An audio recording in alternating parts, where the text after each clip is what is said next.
حضور یہاں یعنی کہ مغرب کا جو سوشل نظام ہے جی کیا یہ اسلامی اقدار پر ہے یا نہیں؟ میں تو جواب پہلے دے چکا ہوں. اچھا.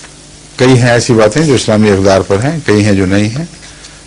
جو ہیں ان کو قائم رکھیں اور کوشش یہ کریں کہ بالآخر ایک ایسا گلدستہ تیار ہو جائے سوشل نظام کا جس میں ہر رنگ ہو، اور ایک رنگ بھی ایسا نہ ہو جو اسلام سے متصادم ہو.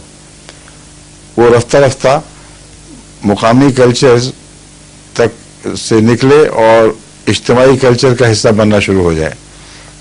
ہو سکتا ہے واقعہ چند 100 سال میں ہو یا 1000 سال میں، مگر ہوگا تو پھر سب دنیا کی کلچر بھی ایک ہو جائے گی، لیکن اس میں رنگ سب مختلف ہوں گے. ٹھیک ہے؟ اور کوئی رنگ بھی الہی رنگ سے متصادم نہیں ہو سکتا، اس کے خلاف نہیں ہو سکتا.